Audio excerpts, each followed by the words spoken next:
Hello. Welcome back. We're chapter 14, part 2. We're continuing on with the rise of the modern imperial era, the global integration of the Age of Empire.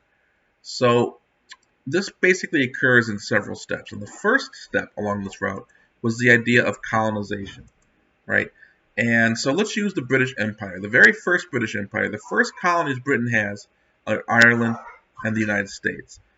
And what they do is they move basically their whole culture. So think about the United States. When we came here as settlers, when the Americans were first colonists, right, they negotiated with the Native Americans, but for the most part displaced them. And the type of agriculture they grew, the type of businesses they run, in fact, our entire society in many ways was just an extension of England. In fact, during the American Revolution, it wasn't until the very end that they started to refer themselves as Americans. They felt that they were British citizens until the very end. And so in Canada, in Australia, and the United States, that is the type of colonialization that we have. Basically, an implantation, it eventually evolves, of British culture. Now, problem with that, it's very expensive. You have to send over the settlers, you have to send over the materials, the animals to herd, the crops to grow. And if you think about American history, right, the first several colonies either starved or didn't last very long. The Pilgrims come in 1620. Roughly 100 Pilgrims land in Massachusetts. By the next year, they were down to 5 or 10. Same thing in Jamestown.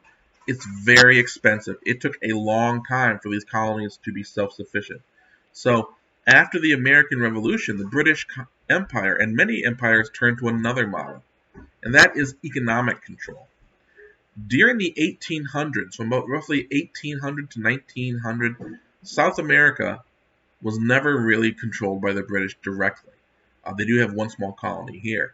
But in almost all of these countries, the main economic partner was Great Britain. They were the main trading partner with Argentina and Chile and Peru and Ecuador, all these countries. Less expensive because, one, you don't really control the country. You don't have to put your army there. You don't have to put polices there. You just make deals with the local elite. So the people that were in charge in Brazil and Argentina basically signed trade deals that were beneficial to the British because it also benefited them, right? And so the British got what they wanted. They got the raw materials, the cheap labor. The local elites were able to maintain their hold over the rest of the country, right? And so South America was everything but a British colonial holding in name, okay? Now, this also was the case in India. Up until about the 1800s, there were British, French, Dutch, there were even Norwegian and Scandinavian trading posts. And that was most of the interaction. But there was a lot of profitable goods in India, a lot of spices, a lot of metals like gold and silver. And so each country was really, really desirous of this. And there was a lot of rivalry. There were skirmishes, there were fights, and eventually by the 1850s, the British drove everyone else out of India. That way, they were able to maintain a monopoly of power. And so going from the indirect control of South America to all of a sudden being part of the British Empire. And the French saw this, the Germans saw this, the Dutch saw this, and it leads to a drive. And all of India and Africa are pretty much carved up into colonies between the years of the 1870s to 1900.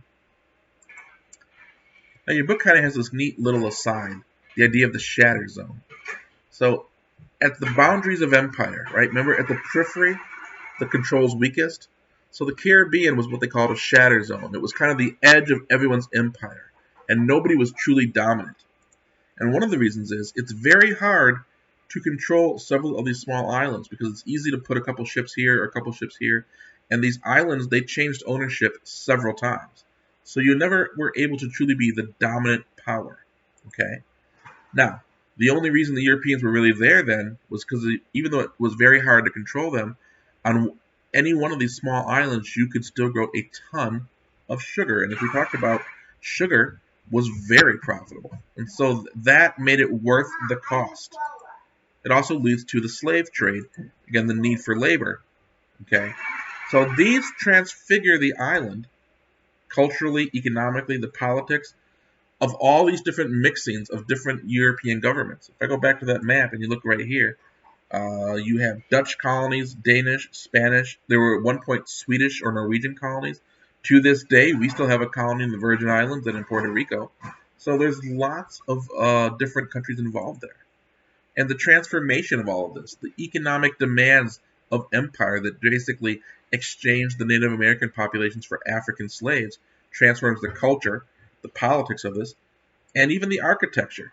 This right here is a great example. This is the capital of Curacao, which is an island off the coast of South America. That is not a scene that would be out of place in Amsterdam. Okay? And in fact, many of these islands go through many different allegiances. At one point, Haiti was a French colony, then it was independent, then it was an American protectorate. Different countries, different times. But you still see some imperial control. Again, you still see an American presence. The British still have control of the Virgin Islands. But this act of imperialism culminates in the 1880s to 1918. The age. That's right. I want a sandwich. My son wants a sandwich, just so you all know.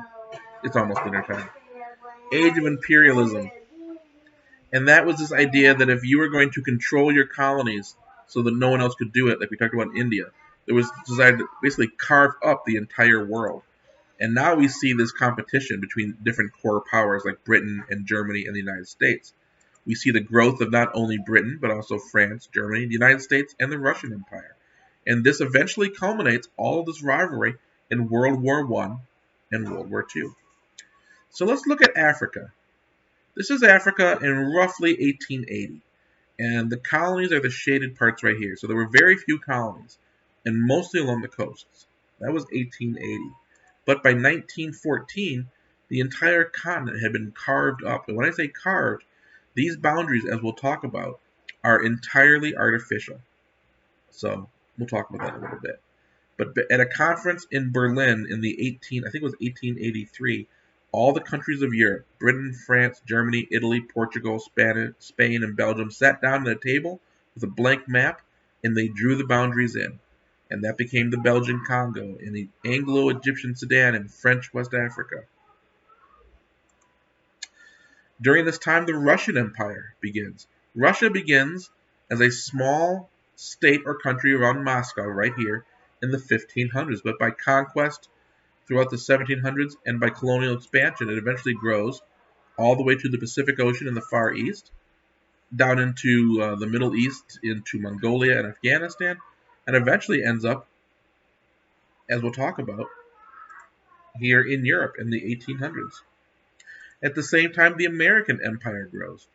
And I know most of us maybe don't think about that. I think we're hearing that more and more, but we were an empire, still are in many ways. We may not have as many colonies. Our empire is based more on our military being able to have bases everywhere. It's also based on our being the leader of the world in many ways, economically and with our military. So our empire isn't so much about owning land as it is about economic connectivity. So let me show you what I mean. This is a map, and this was as of 2012. Every country here shaded a shade of red either has American troops or has had them at some point in the last 100 years. And so you can see that of all the countries in the world, of the roughly 200 some odd countries, only 40 have not had an American military presence. So that just shows you how dominant our military is. I think the best way to think about the American empire is this map of McDonald's. How many McDonald's are there around the world? And you can see that it is pretty much a worldwide phenomenon. But you could substitute Target or Walmart or Starbucks or Apple. Our economic control of the world is in many ways our empire. So as I talked about, up until about 1914 we have the global empires, but then we have World War I and World War II. And World War II shatters all but two empires. It shatters everything but the American and the Soviet Empire. And after World War II, we have what's called the Cold War. This is basically 1947 to 1964. And it's a series of events. After World War II, until 1964, Russia was the communist government of the United Soviet Socialist Republic called the USSR. They were basically in control of most of Eastern Europe. Eventually, they were allied with China, and this was called the Communist Bloc. Between 1964 and 1979, the United States and Russia basically decide that we're going to have a kind of a stare-off, because each side knew that if they were to have a war, it would lead to nuclear war and the destruction of the world. So it was called detente. Everyone kind of let, you're here, I'm here, kind of a standoff. And in 1979, this ends when the Soviets try to expand their communist bloc by invading Afghanistan. The Americans respond, beginning in 1980 and Ronald Reagan, with building up our military to counter the Soviets. The Soviets keep up, each side builds its army bigger and bigger and bigger, but that buildup eventually causes the Soviet Union to collapse and leaves us, the United States, as the only power. It's dinner time. So we're going to pause right here because it's time for dinner. And I will be back in just a little bit.